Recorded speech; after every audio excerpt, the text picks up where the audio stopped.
Silencio en la sala, por favor. Esta es la tercera llamada. Tercera. El espectáculo semanal donde el intelecto humano enfrenta a las oscuras fuerzas de la ignorancia acaba de comenzar. Bienvenidos sean todos a este nuevo capítulo de Café Ácido. Sean bienvenidos, amables e improbables radioescuchas que nos están sintonizando en esta nueva temporada de Café Ácido a través de Radio Cusey, a través de Radio Cucba. Tal vez usted nos está escuchando desde Señal Global UDG o probablemente o más seguramente nos está escuchando desde el más allá. Desde el más allá, porque su programa Café Ácido está hecho para las almas puras y seguramente su alma no será pura hasta que pase por el fuego del purgatorio. Ahora que si realmente nos está escuchando en vida, otra opción es que nos esté escuchando al haber descargado el podcast desde Mediafire o que se haya ido directamente a escucharlo en internet a través del portal de iVoox, donde también puede usted encontrar todos los programas de Café Ácido. Mi nombre es Andrés Cavalcanti y como ya se habrá usted dado cuenta, estamos de regreso. Estamos de regreso y esta vez para quedarnos durante unos 10 a 15 programas, que es más o menos lo que dura cada una de nuestras temporadas. Me acompaña en los micrófonos mi amigo, corresponsal de guerra y también barbudo Cuchicuchi, el Topo. Así es, Cavalcanti, muchas gracias por tu sentida presentación. Estamos iniciando una temporada más de Café Ácido, este programa que no tiene otro motivo de ser más que el de volverlo usted un intelectualoide, un erudito, alguien que pueda ir por ahí presumiendo de sus muchos conocimientos que consiguió gracias a estudiar muy poco y a escuchar Café Ácido. Escuchar Café Ácido, Topo, que ha sido durante generaciones ya de estudiantes en Radio Cusey y en Radio Cucba la punta de lanza para que todos esos alumnos listillos que gustan de contradecir a sus profesores puedan levantar la mano en clase y decir, yo me opongo. Así es, Cavalcanti, porque ese es nuestro único objetivo, que usted utilice el conocimiento que aquí le damos para fines viles y egoístas como presumir, llevar la contra o, por qué no, ligar en la fila de las gorditas. Ligar en la fila de las gorditas, que si usted logra hacer eso y si logra ligarse a la mujer que prepara las gorditas, tiene un futuro feliz y regordete asegurado. Y como siempre y hacemos en cada temporada, Cavalcanti, pues vamos a hablar de temas filosóficos, artísticos, culturales o de lo que se nos vaya ocurriendo por ahí sobre la marcha. Sí, porque esto es bastante misceláneo. Café Ácido, a diferencia de otros programas especializados en algún tema, divaga. Gusta de divagar acerca de cualquier cosa que esté presente, que esté en el aire y que pueda darnos likes en Facebook. Y durante nuestros meses de hiato. Hiato, qué bonita palabra. Es bonita, definitivamente. Entonces estuvimos algunos meses en ¿Lleva hiato. H o no lleva H? Lleva H. Te estaba tanteando. Estuvimos algunos meses en hiato y pues sucedieron eventos muy importantes a nivel cultural, Cavalcanti. Que a mí me gustaría llamar una serie de eventos desafortunados. O afortunados, pero nada llamó más nuestra atención de intelectualoides más que un solo fenómeno, un solo suceso, Cavalcanti. Una estampa, por decirlo de una manera, una imagen, un preciso...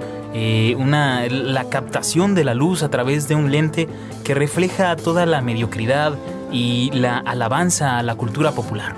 Así es, Cavalcanti, nos referimos a este consabido evento o imagen, como tú lo llamas, que es el hecho de que Maluma lea Albert Camus. Maluma lea Albert Camus y yo no he terminado la tesis. Así es que fue un meme que hizo correr la Secretaría de Educación, me parece, precisamente.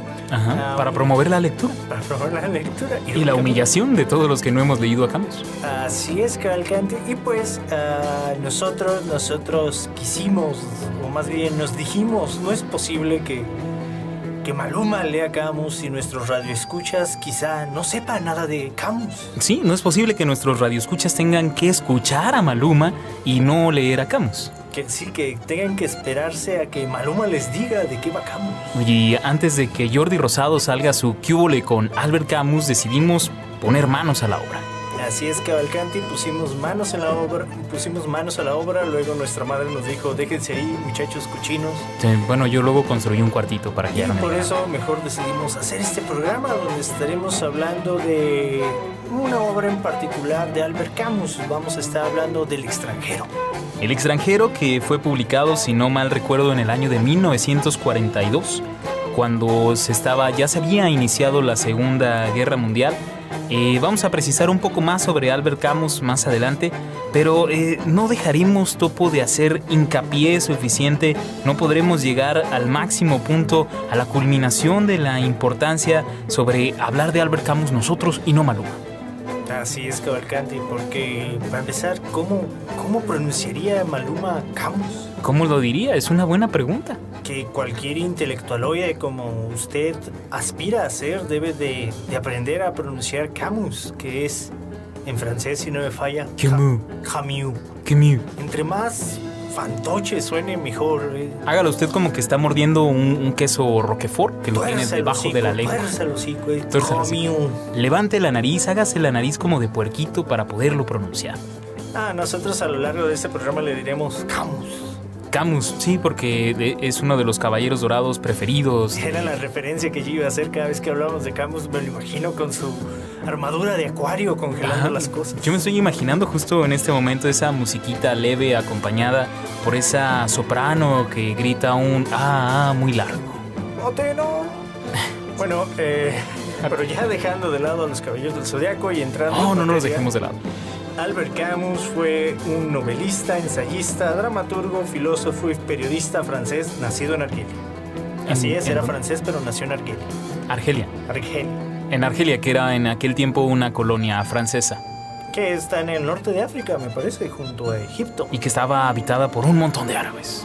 Así es, y todos gritaban Allahu Akbar, y era una cosa bien. Sí, viajar en camión era bastante sofocante también. Camus, ganador del premio Nobel, por cierto, cosa que Maluma nunca tendrá. ¿O quién sabe? ¿Quién sabe? Si ya se lo dieron a Bob Dylan, ¿por qué no se lo van a dar a Maluma dentro de algunos años? Que ha luchado por el poliamor con canciones como Felices los Cuatro. Es una filosofía de vida bastante interesante la que promueve Maluma con sus letras profundas. Y hablando de filosofías, pues el buen Albert Camus es un pensador muy influenciado por Schopenhauer, por Nietzsche y por el existencialismo francés. Incluso se le suele clasificar dentro de los existencialistas. Sí, se le suele meter en este cajón tan variado de los existencialistas, donde podemos encontrar a los ateos, a los teístas y a los que ni fu ni fa, que es por ejemplo este Sartre, al que no le importa, este Camus, o Camus, de Acuario, como usted prefiera, al que no le importa si Dios existe o no. Sartre, que decía que Dios no existía, y el buen Kierkegaard, que aseguraba que Dios existía. Así es, Camus en particular prefería que lo englobaran, o más bien que... Prefería un tiquito de chocolate. Prefería que se le conociera como el padre del absurdismo. El absurdismo, me parece francamente absurda la solicitud de Camus, porque lo que él hace es existencialismo. Bueno, pero él prefiere que ser absurdista, que es aquella filosofía que nos dice que todo es absurdo. La existencia del hombre es absurda, la vida misma es absurda, y Dragon Ball Super es mucho más absurdo. Si no viste el capítulo donde el maestro Rochi pelea, no tienes derecho a hablar sobre Dragon Ball Super. Pero es curioso esta separación que quiere hacer, porque es un poco como querer separar el realismo mágico de lo real maravilloso. ¿Cuál es la diferencia entre el realismo mágico y lo real maravilloso? La hay, pero no me voy a poner a discutir de eso contigo, pero hay una diferencia. No hay nada, Topomar, no importa lo que digas. Real maravilloso, hay una honda diferencia, pero no es el punto. Una honda diferencia. Sí, es Cavalcanti. Lo que sí podemos mencionar de Camus es que, bueno, realizó sus estudios en Argelia, donde pasó la mayor parte de su vida, la mayor parte de su juventud.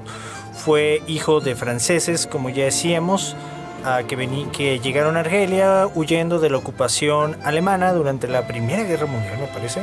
Su padre muere cuando Camus todavía es muy joven. Un bebecito. Un bebé, sí, de hecho. Camus gana una beca gracias a que su padre había sido combatiente en el frente de guerra, y a partir de ahí inicia su preparación. Llega a ser licenciado en Filosofía y Letras, él sí, no como yo. Logra su grado de estudio, como mencionamos, se dedica a trabajar en muchos periódicos. En demasiados periódicos con demasiadas columnas, con intereses variados. Fue su principal labor. Emigra posteriormente a París, donde empieza su carrera literaria con obras como la que ya mencionamos, El extranjero. También escribió obras de teatro. Es dramaturgo también. Como... se me acaba de olvidar La peste. La peste, bueno. Calígula, esas son novelas. También tiene un libro que se llama Sísifo, donde expone su filosofía del absurdismo. Tiene principalmente 2 libros de ensayos. El malentendido se llama la obra de... El malentendido. El malentendido. Ajá. ¿Ibas a mencionar sus obras de ensayo? Sí, sus ensayos que son bastante importantes y que se valdría la pena releerlos o leerlos si ustedes no han tenido oportunidad de acercarse, igual que yo no he tenido oportunidad de hacerlo. Pero El mito de Sísifo, que es el primero que apareció, y El hombre rebelde. El hombre rebelde, el mito de Sísifo son ensayos filosóficos duros, difíciles, en los que Camus nos refleja su absurdismo y trata de separarlo de lo que es el existencialismo y darle un lugar específico en la historia de la filosofía. Que con El hombre rebelde, con ese texto, marcaría su rompimiento con los movimientos marxistas y existencialistas, lo cual le ganó una enemistad con Jean-Paul Sartre, el hombre de la mirada penetrante. El hombre cara de sapo. Sí, es posteriormente, después de haberse ganado un Nobel, siendo relativamente joven, a los 44 años, me parece. En 1957 se ganó el premio Nobel. Cavalcanti traes. Si no, Topo, tú pregúntame datos y te puedo decir cuánto le debes a la luz en este momento. Pero sí, en 1957 se ganó el premio Nobel y murió apenas 3 años después, siendo aún muy joven, en el año de 1960, en un accidente automovilístico que, según me decías, tiene otros tintes. Bueno, en sí mismo es un accidente automovilístico y ya.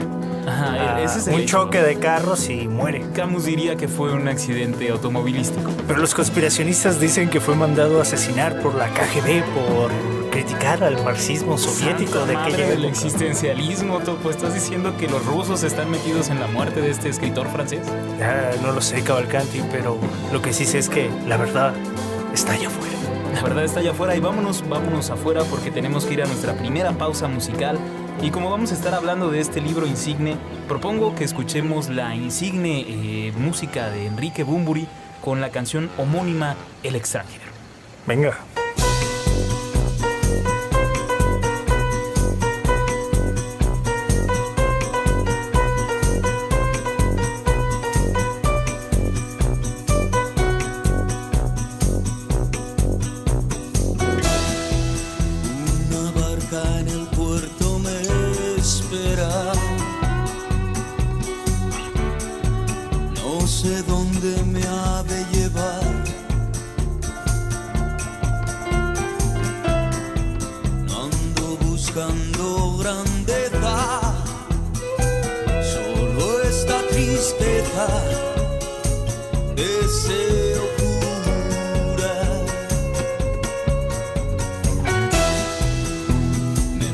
Y no pienso en la vuelta,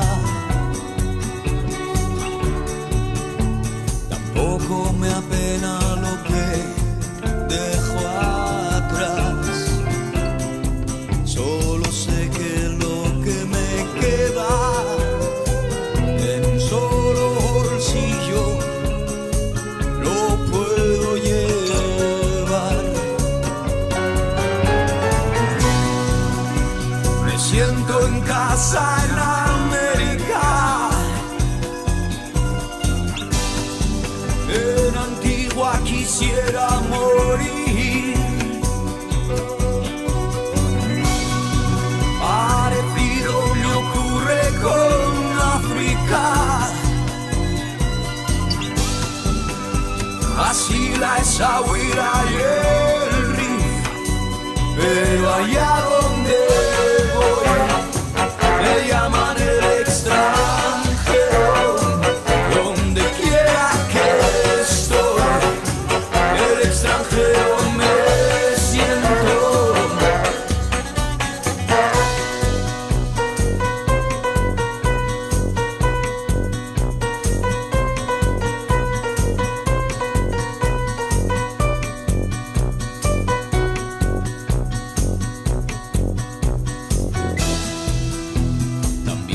extraño en mi tierra, aunque la quiera de verdad.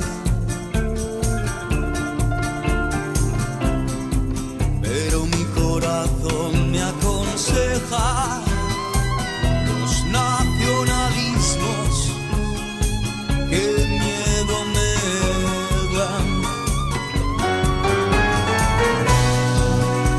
Ni patria ni bandera,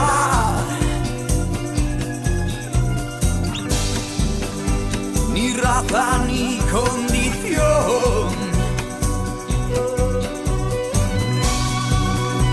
ni límites ni fronteras. Extranjero soy, porque allá donde voy me llaman el extranjero. Donde quiera que estoy, el extranjero me siento, porque allá donde voy me llaman el extranjero.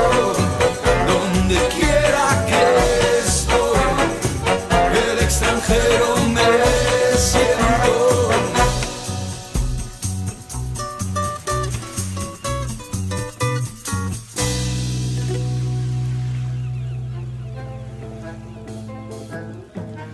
Y estamos de vuelta a este café ácido absurdo, un café ácido sin pretensiones más allá que el día actual, sin teleologías, porque estamos hablando de El extranjero de Albert Camus.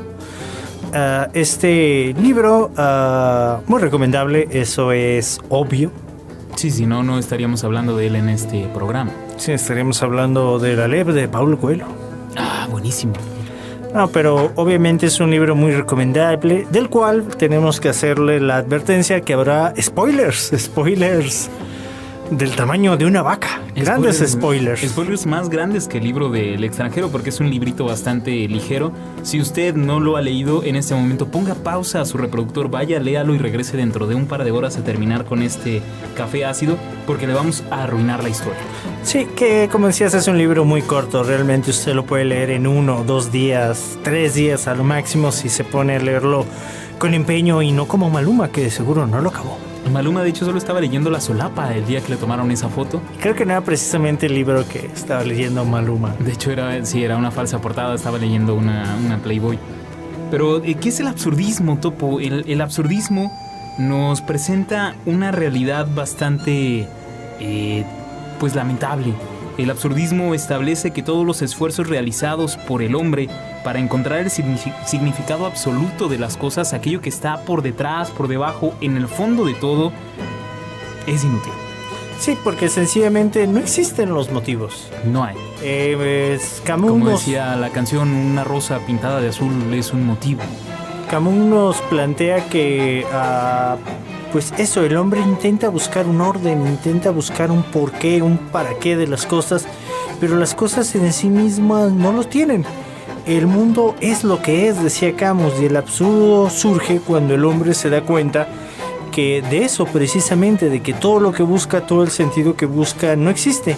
Y entonces es cuando las cosas, la vida misma le parece absurda, y es cuando tiene un proceso de extrañamiento, se siente extraño entre las cosas, se siente extraño en el mundo, y de ahí parte precisamente el nombre, el título de esta obra, El extranjero. El extranjero, que es alguien que se siente extraño en un lugar. Y bueno, está en el lugar en que está ambientado, Topo, incluso es un extranjero porque se siente como si todo fuera un país árabe, ¿no? Como si los franceses fueran la excepción en este contexto. Y es algo con lo que juega mucho Camus alrededor de su obra. Hay varios cuentos que están ambientados también en Argel. Uno de ellos es La casada infiel, me parece que se llama, en el que está relatando el viaje de una pareja de mercaderes a través de Argel para hacer negocios. Y todo transcurre en un camión lleno de árabes, en el que se sienten extraños, se sienten absurdamente lejanos y ajenos a todo lo que está sucediendo. Bueno, pero ya para entrar de lleno a la trama del libro que hoy nos compete, El extranjero inicia con, para empezar a hablar antes, es un libro narrado directamente por el protagonista. Es decir, está en primera persona. Así es, en primera persona, tiempo pasado. Tiempo pasado. Yo hacía, yo venía, yo... Bueno, eso sería copretérito. Sí. Sí, bueno. Es yo hice, yo vine. Bueno, ¿y qué nos platica? Comienza platicándonos este protagonista que le acaban de avisar que su madre ha muerto. Su madre ha muerto y él ni siquiera sabe cuándo lo hizo. La primera frase creo que es: ayer murió mamá, o tal vez fue antes de ayer. Y a partir de ahí pues tiene que pedir permiso a su trabajo, viajar muchos kilómetros para asistir al funeral de su madre en el asilo donde ella estaba recluida. Sí, que la muerte de su madre es una interrupción en su vida normal. Cuando este personaje tiene que pedir permiso para ir a su funeral, incluso se siente culpable. Hay un momento en que le parece que su jefe le está recriminando por pedir el permiso y él responde: no es culpa mía. Y después él mismo se siente absurdo por haberse disculpado por no asistir. Sí, no tiene sentido que se disculpe, pero este personaje encuentra tan carente de sentido todo que tampoco encuentra mucho sentido en tener que dejar sus obligaciones laborales para ir al funeral, pero es algo que tiene que hacer. Sí, es algo que debe hacer. De hecho, aquí inicia el rompimiento que uno tiene como lector hacia este personaje, pues ante la muerte de la madre uno tendría la expectativa de que el personaje estuviera desgarrado, triste, pero no, de parte de este personaje, será una constante a lo largo de la novela, el personaje es sencillamente indiferente. Es indiferente, le da lo mismo, aunque preferiría no tener que hacer nada. Sí, también es un tanto apático por momentos, que será otra constante, pero y que va a ser trascendental hacia el final de la trama, es esta cuestión de que no siente nada, no muestra dolor ante la muerte de su madre. Asiste, pero asiste, vamos a decirlo, robóticamente, y nada más para cumplir con la exigencia social. Va al entierro, se sienta ahí, ve como los demás ancianos lloran la muerte de su madre, pero él, como repito, es indiferente, ni siquiera quiere ver el cadáver cuando se lo ofrecen. No lo considera como algo necesario. Además, su postura es de enfado. Realmente se encuentra aburrido, se encuentra enfadado, acalorado, preferiría estar haciendo otra cosa y no entiende por qué la gente está llorando, por qué la gente hace drama, si de todas formas uno va a morirse un día. El personaje, Mersult, creo que es el nombre de este personaje, es completamente indiferente y apático. Eso es algo muy extraño en un héroe, que se presente el héroe de la telenovela, de la trama, en este sentido, como un tipo totalmente plano, vacío, carente de cualquier ambición. Es muy peculiar, Topo, no lo solemos encontrar en casi ninguna historia. Así es que Alcante, sí, incluso es un tipo, te mencionaba, uno le causa cierta antipatía, ¿no? Ver que el tipo, pues bueno, es indiferente a todo, le da igual, básicamente. Pero pues ahí también nos subvierte nuestros propios valores, ¿no? Nos subvierte nuestros propios valores, es decir, que nos está haciendo una especie de espejo. Sí, pues ¿por qué tendría que ser lo esperado que alguien se rompiera por la muerte de un ser querido, ¿no? Eso también es un constructo social, tener que reaccionar dramáticamente frente a la partida de alguien, y más... ¿Ahora es Jean Baudelaire? Y más cuando el tipo lo asume desde una manera muy racional, porque es alguien muy racional este sujeto aparentemente. Su madre ya era grande, ya había vivido lo que tenía que vivir. También hay cierto reproche hacia él mismo por tener a su madre en un asilo, pero sin embargo él mismo se dice, bueno, no podía tenerla conmigo, ella se aburría estando a mi lado, no tenía nada que hacer en la casa, lo mejor era que estuviera ahí, ese era su lugar. Además, hablando con él seguramente se aburría muchísimo. Sí, porque el tipo es bastante hosco. Sí, no tiene ningún tipo de conversación. Incluso un poco más adelante, después de la muerte de mamá, que regresa a trabajar. Le quedan 2 días libres porque fue en jueves y viernes. Regresa el sábado y el sábado decide ir a bañarse y ahí se encuentra con una mecanógrafa a la que antes le había echado el perro y pues ahora se los deja ir. Bueno, Los perros. sí, el jugo de bebés. Bueno, entonces tenemos esta cuestión, pero antes de su regreso a la ciudad, hay que hacer mención que durante el sepelio de su madre conoce a algunos personajes que después tomarán importancia, como el director del asilo, un conserje. El conserje, el enamorado de su madre. El enamorado de su madre. La enfermera que la cuidaba. Sí, y otra cosa que ya desde ahí está muy presente, el calor, que será algo bastante importante en la trama de la novela, el clima donde se desarrolla, porque él sufre mucho con el calor, sufre mucho tener que acompañar el féretro de su madre en un día caluroso. Recuerden que estamos hablando de Argelia, de Argel, y que estamos al norte de África. Bueno, nosotros estamos en Radio Cusay, desde Guadalajara. Estamos en Argel transmitiendo también este programa, grabándolo en directo para que usted tenga la sensación del desierto, de la arena, de todo aquello que se está levantando en este momento como polvosa ensoñación que nos transporta al país de las 1001 noches. Así es, Cavalcanti, pero creo que ya hemos comentado todo en esta primera parte de la novela. Vámonos con algo de música, ¿te parecería bien en estos momentos? Que también hay que mencionarlos. Este programa será muy contrastante en cuanto a gustos musicales, porque hubo cierto desfase entre los locutores de... Sí, no nos pudimos poner de acuerdo y por lo demás es absurdo que tengamos que ponernos de acuerdo. Mira, otra construcción social, ¿por qué tendríamos que ponernos de acuerdo? No tenemos por qué, solamente hay que hacer lo que queremos hacer. ¿Por qué tendríamos que elegir una selección musical armónica? Es más, es absurdo que vayamos a música, hay que hacer el programa de corridito. Sí, hay que cantarlo nosotros. Hay que cantarlo, no, mejor sí vamos a música, no quiero escucharte cantar. Sí, entonces vámonos a escuchar esta agradable canción del grupo... ¿Por qué canción y no melodía? Porque tiene letra. Jaque mate. Sabio listillo. eres, Topo. Sí, vámonos a escuchar esta bonita... me iba a decir melodía. Esta bonita canción del grupo Beck, que es Loser. Venga.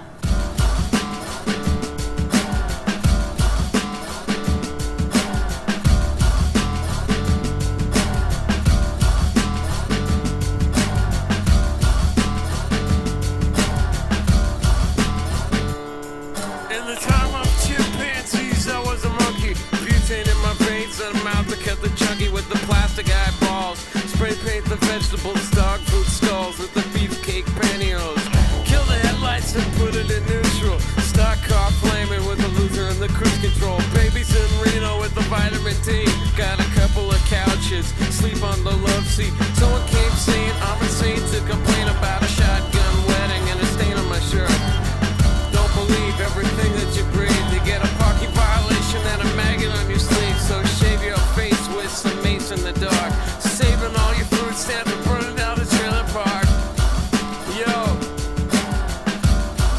cut it. So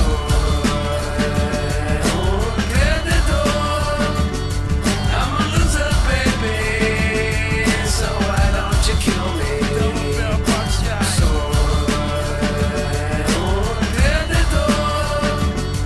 I'm a loser, baby. So why don't you kill me?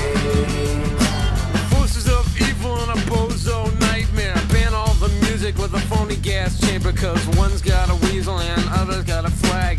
One's on the pole, shove the other in a bag. With the rerun shows and the cocaine nose job, the daytime crap of the folk singer slob.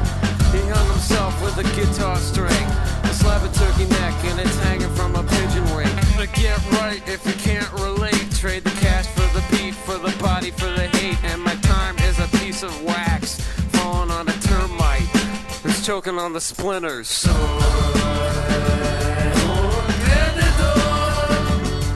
I'm a loser, baby. So why don't you kill me? Get crazy with the cheese whiz. So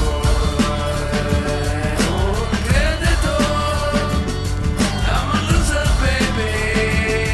So why don't you kill me? Drive-by body pierce. Yo, bring it on down.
tómate un café ácido.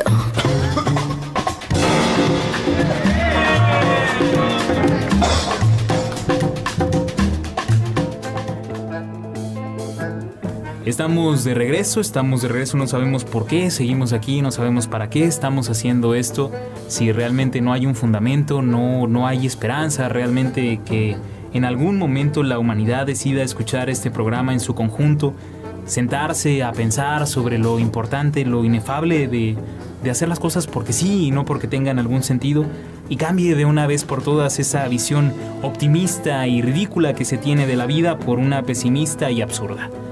Pero aunque eso nunca vaya a suceder, igual estamos aquí grabando este programa y esperamos que si usted nos está oyendo se deprima. Que se deprima tanto, que se pregunte, que se haga la única pregunta realmente importante de acuerdo al mito de Sísifo y Albert Camus. ¿Vale la pena vivir o mejor me suicido? Esperemos que llegue a la conclusión de que vale la pena vivir y no se suicide porque alguien nos podría acusar de homicidio imprudencial. Aunque en nuestra defensa durante el juicio podríamos decir que para Camus suicidio también tiene una particular concepción. No es solo quitarse la vida uno mismo. No es solo aplicar la Harakiri. El harakiri. Yo estaba intentando recordar el nombre del cantante de Linkin Park. No lo recuerdo. Pues sí. La Linkin Parkiana. No es eso para Sartre, sino que para Sartre el suicidio... No es que usted haga un Kurt Cobain. El suicidio también es cuando el hombre se asume en el absurdo. Es como una especie de suicidio, porque es un salirse de la realidad. O sea, es saber que estamos en un mundo absurdo, en una vida absurda y que nosotros mismos somos absurdos. Sí, y aquí es importante recalcarlo, Topo, porque usted se podría imaginar a Camus un poco apocado, un tipo gris, metido siempre en su covacha, nada más saliendo para ir a la biblioteca, algo así como Immanuel Kant. Sin embargo, no. El señor Albert Camus era un tipo realmente vital, encantado por los deportes, por el toreo, por el box, el fútbol lo deleitaba de una forma, el soccer era una pasión para él.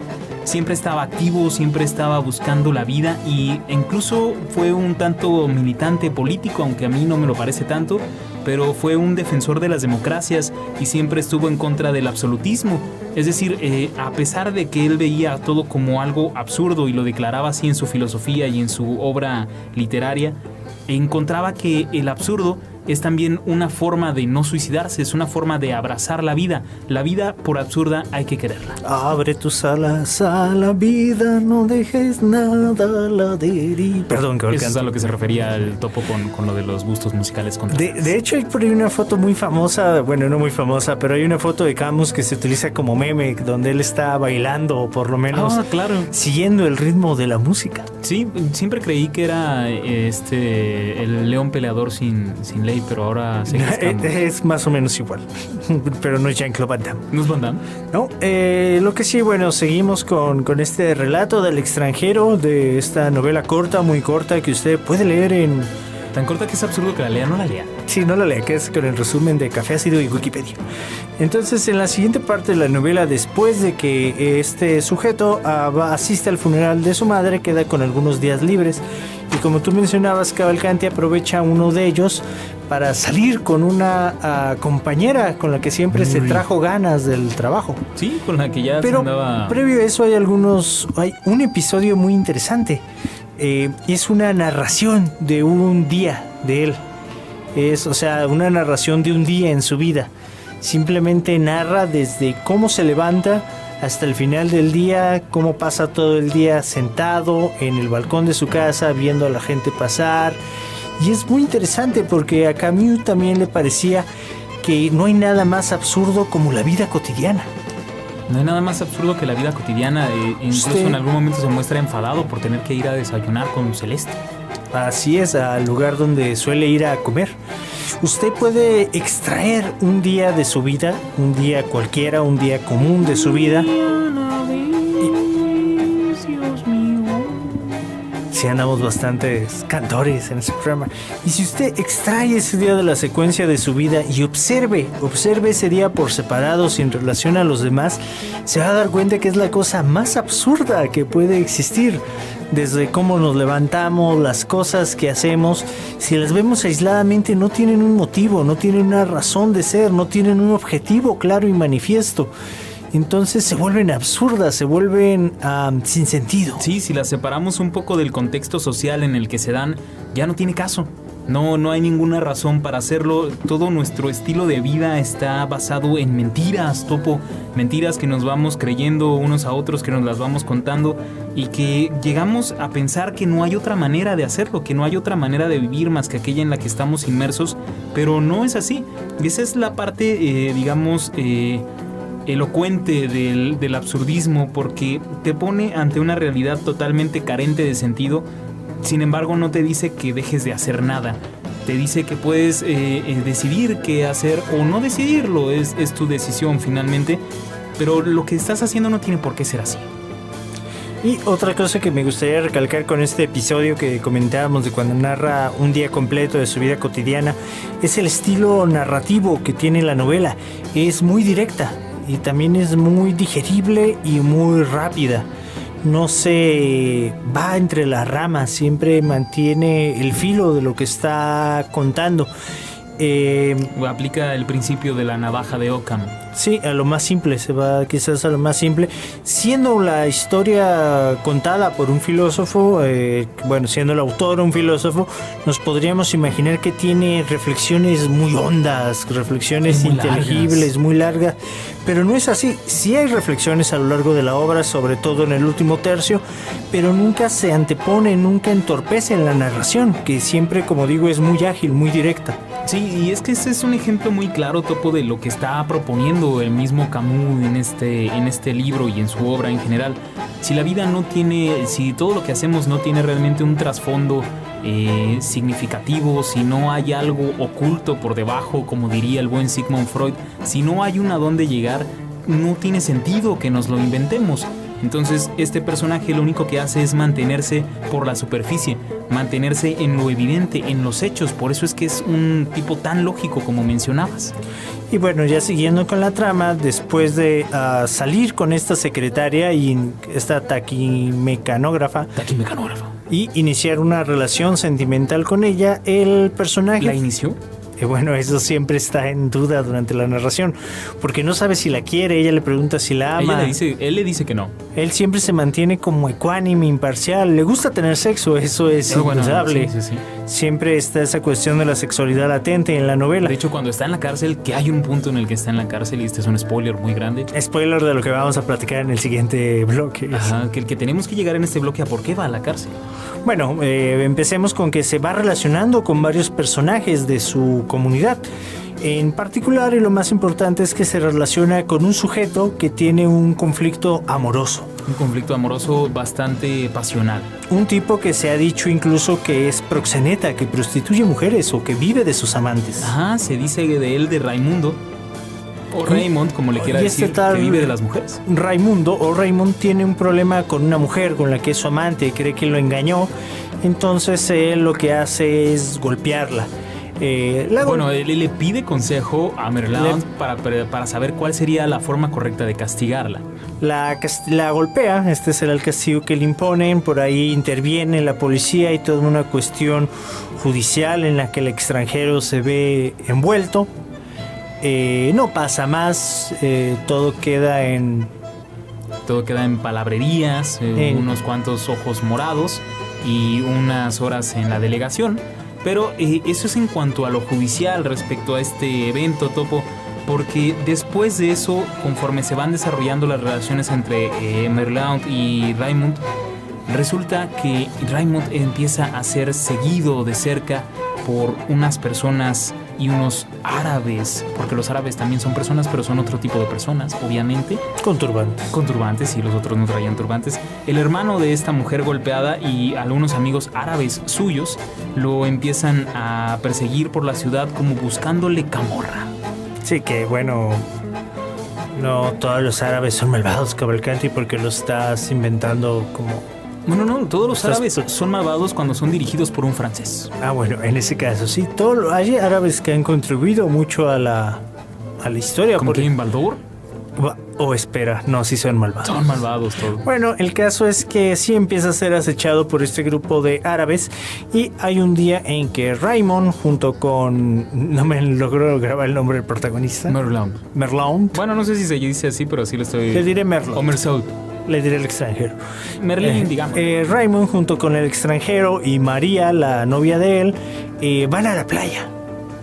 En la playa son seguidos o se encuentran con este grupo de musulmanes que intentan agredirlos con navajas, si mal no recuerdo. Sí, con navajas y con una pistola. No, Raymond tiene una pistola. ¿La pistola era de Raymond? La pistola es de Raymond Cavalcanti. ¿Por qué tenía Raymond una pistola? Porque sabía que los estaban siguiendo. Ah, tiene sentido. Pero los atemorizan, los logran... Disuadir es la palabra. Tienen los logran un pequeño disuadir. enfrentamiento. Sí, los logran disuadir totalmente. Y de hecho Raymond es herido por un navajazo. De un navajazo. Regresan al lugar donde se están hospedando para que Raymond sea curado. Pero mientras tanto el extranjero vuelve a salir a la playa sencillamente para pasear. Y aquí... Porque tiene mucho calor. Tiene mucho calor. Aquí es donde el calor es un factor determinante porque a través de este calor llega una especie de embotamiento al extranjero. Y en la calle se encuentra... En la playa, en la calle de la playa, se encuentra... Las playas no tienen calles. La playa es una gran calle, sin carriles. Se encuentra a uno de los árabes que estaban... al hermano de la mujer. Al hermano directamente, que saca la navaja con la que hirió anteriormente a Raymond. Y el extranjero que se había quedado con la pistola hace lo único sabio que podía hacer. Le regala la pistola para que no le haga nada con la navaja. No es cierto. Le mete unos tiros a este árabe musulmán cabeza de toalla. Le mete 5 tiros, el primero para matarlo y los otros 4 únicamente por placer.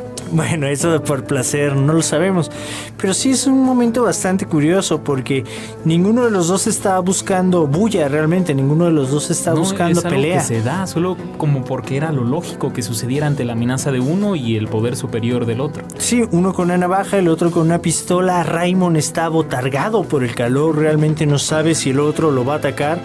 Pero pues decide dispararle, decide matarlo. Le pareció lo más lógico en ese momento.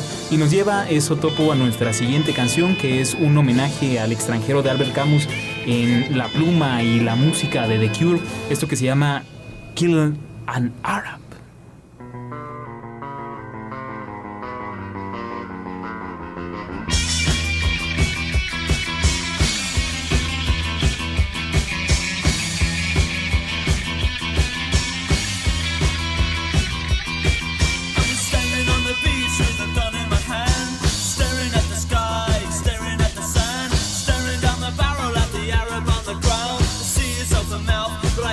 Sound, I'm alive.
Y estamos en este último bloque de Café Ácido, el programa por excelencia de patanería cultural. Yo tengo una pregunta, ¿desde aquí hacia dónde está la mezquita?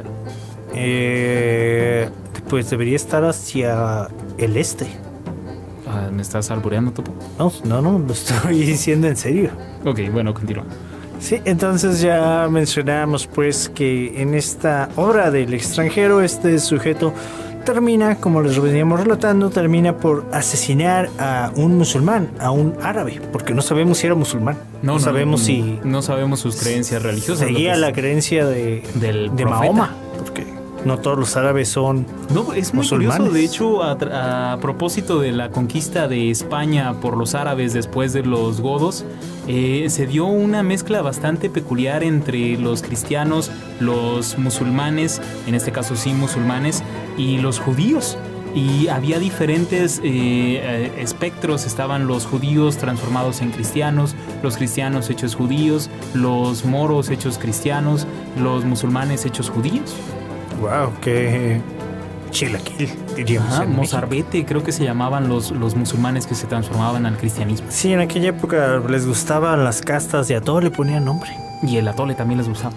Pero bueno, no estamos hablando de atole, ni de castas, ni de relaciones culturales, ¿no? Estamos hablando del libro del extranjero y como mencionamos, pues nuestro protagonista es llevado a la cárcel por el crimen que ha cometido. Que es como que te lleven a los leones con Don Francisco. Que aquí inicia la última parte de la novela, que trata sobre su reclusión en la cárcel, cómo es de dura la vida, el tormento psicológico que significa estar en la cárcel. Y cómo lo va interpretando, porque al principio no se da cuenta de lo que está pasando, sino que a través del tiempo y sus conversaciones con el gendarme que custodia la puerta de su celda, con el juez que lleva su caso y con el abogado estupefacto ante las declaraciones del extranjero, va tiñendo la vida dentro de la cárcel. Porque sí, esto de las declaraciones, como ya dijimos, es un personaje muy directo, un personaje que no se guarda nada. Salvaje. Sí, entonces, pues de inmediato acepta el crimen que cometió. Nunca intenta aminorarlo o ocultarlo. En sus primeras entrevistas con el juez, cuando le empiezan a preguntar cosas sobre su vida y sus pensamientos, él se cuestiona para qué quieren saber eso, y hay un momento en que le dice al juez: para mí todo está muy claro, ¿qué más quieren saber? Ajá, yo lo maté, yo lo hice. Porque incluso le cuestionan si cree en Dios. Ajá, con lágrimas en los ojos, el juez le muestra un crucifijo y le dice: ¿acaso no crees que él sufrió por ti y por todos nosotros? Y creo que el tipo contesta algo como: no lo sé, no me importa. No, de hecho no le contesta, hace una mueca como para que ya le deje de hablar porque lo tiene harto. Sí, y que esta parte va a ser también, lo veremos un poco más a continuación, va a ser una gran crítica al sistema judicial, a lo absurdo que puede llegar a ser un juicio, una búsqueda de un criminal, el enjuiciamiento de un criminal. Que allí está el punto cuando están en la corte. Cuando están en la corte y él ve que todos se conocen y se saludan como si fueran amigos, se siente extranjero en un club. Ah, también. Que no sabe por qué está ahí si nadie lo invitó, si él no es parte de esa gente. Que esto puede acercar mucho esta obra a una de Franz Kafka, El Proceso. El Proceso. Que también es muy recomendable que la lean. En ambas se nos muestra un proceso judicial como algo absurdo, como algo sin sentido, algo ininteligible incluso. Y hace un guiño, ¿no?, hacia esta obra, porque Mersault, mientras está en prisión, lee y relee una historia de un homicidio checoslovaco. Ah, pero esa también es una referencia literaria, pero es a otra obra. Ah, ¿qué obra? A una escrita por el mismo... ¿Por Camus? Por Camus. Al Malentendido, una obra de teatro. Oh, lo que tú mencionas es que lee y relee un recorte de periódico que encuentra, que trata la historia de un hombre que se va de su casa, de un hotel que es administrado por su madre y su hermana. Para hacer fortuna. Regresa 25 años después. Regresa muy cambiado. Para darle una sorpresa a su hermana y a su madre, se hace pasar por un huésped. Se aloja en el hotel sin decirles quién es. Pero para su mala suerte, su madre y su hermana han caído como en una especie de decadencia, tanto moral como económica. En El Conde de Montecristo hay una historia muy similar. Ah, bueno, no lo sabía. Sí la hay. Qué bien. Sí, solo como dato. Bien por Dumas. Sin Dumas. Escribió todo. Dumas Rules. No, lo que pasa a continuación es que la hermana y la madre matan al hijo sin saber quién es. Lo matan a martillazos. Como filosofaba Nietzsche. Así como Nietzsche, ve que es un guiño a Nietzsche también. No, creo que es un guiño en la realidad porque creo que el caso pasó. Sí, yo he sabido gente que mata gente con martillos. Sí, con muchos objetos. La gente es muy imaginativa cuando de matar a otros se Sí, trata. de matar se trata, surge el ingenio. Sí, bueno, pero al punto él se entretiene leyendo ese recorte que, como mencionamos, es un intertexto a esta obra escrita por el mismo Camus, que es El malentendido. El malentendido. Y pues bueno, continúa la historia y este hombre cae en el juicio sumario que se le está haciendo. Que bueno, desde un principio el alegato está entre dos cuestiones. Que si él realizó con el asesinato con saña, con alevosía y ventaja. Y hay una pregunta que le encantaría responder a Dostoyevsky a través de una novela larguísima, y es si se arrepiente de haberlo hecho. También es otra cuestión muy importante, si se arrepiente de haberlo hecho. Le preguntan si se ha arrepentido de algo en su vida y él dice que no. Sí, él sigue en su papel ecuánime, sin importarle nada.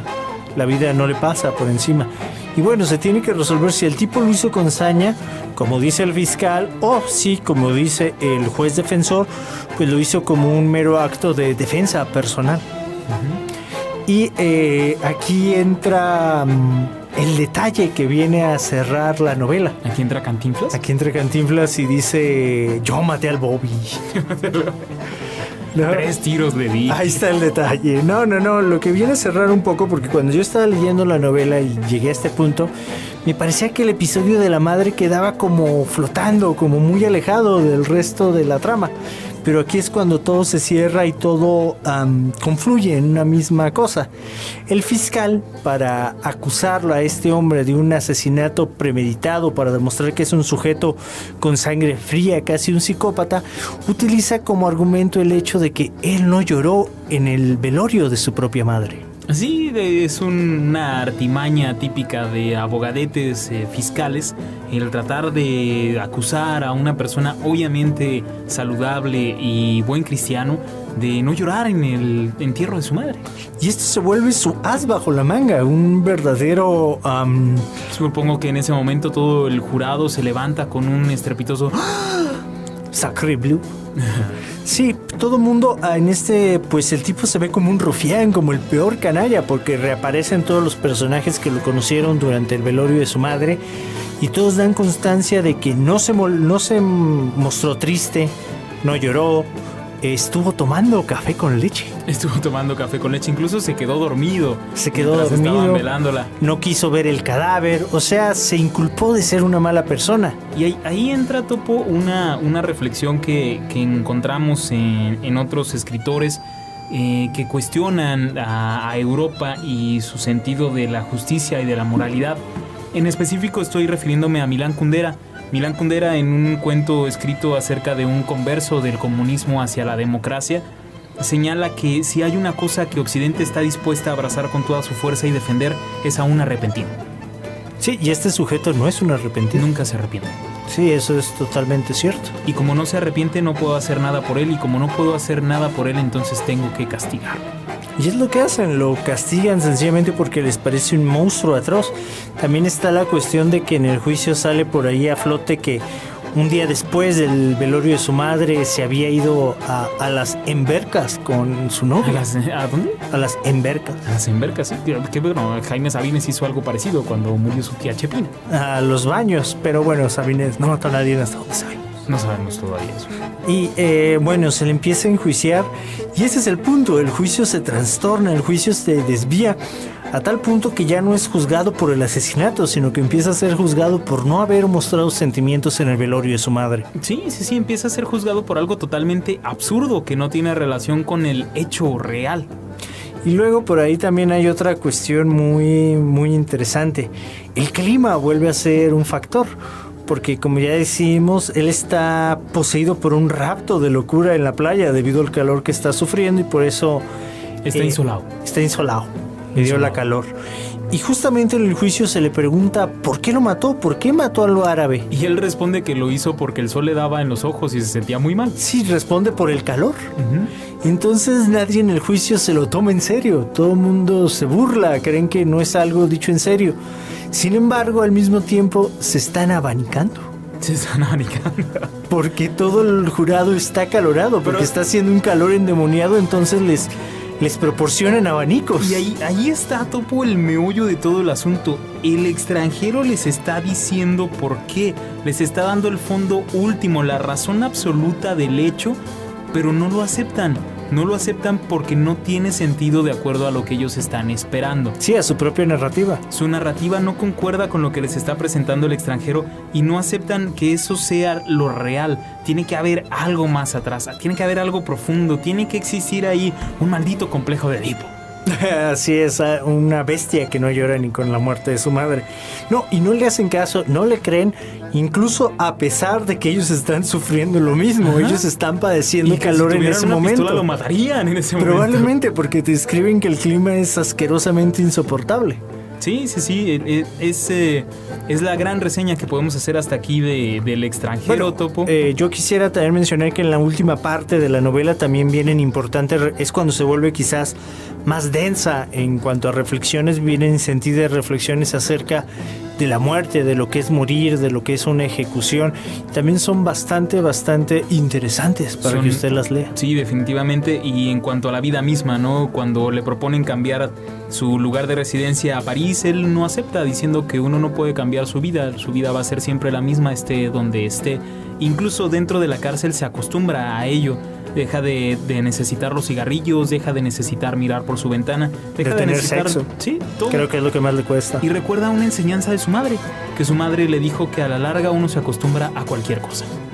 Así es, Cavalcanti. Eso es la vida, Topo, y vamos a despedirnos. Les recordamos que nos pueden escuchar en Radio Cusey todos los jueves a las 6 de la tarde, en Radio Cuba los mismos jueves a las 12 del día, en iVoox un poco después cuando subamos los capítulos, y también pueden descargarnos desde Mediafire o escucharnos alguna vez en señal global. Así es, Cavalcanti, le agradecemos al compañero en los controles de esta grabación. También le agradecemos a Spike en la edición del programa. Sí, gracias a ellos ha sido producido este café ácido. Y nos vamos a despedir, Topo, pero los vamos a dejar con la última reflexión de Albert Camus antes de que muriera en un estúpido accidente automovilístico, como él lo dijo un día. Fue la KGB. Esto se llama El Carnaval con Celia Cruz y venga. Todo aquel que piense que la vida es desigual tiene que saber que no es así, que la vida es una hermosura, hay que vivirla. Todo aquel que piense que está solo y que está mal tiene que saber que no es así, que en la vida no hay nadie solo, siempre hay alguien. Ay, no hay que llorar, la vida es un carnaval, es más bello vivir cantando. Oh, ay, no hay que llorar, la vida es un carnaval.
Y eso fue todo el Café Ácido.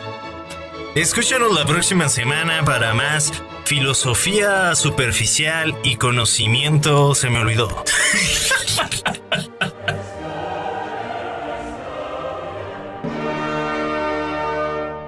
Acompáñanos la próxima semana para más conocimiento presuntuoso y filosofía superficial.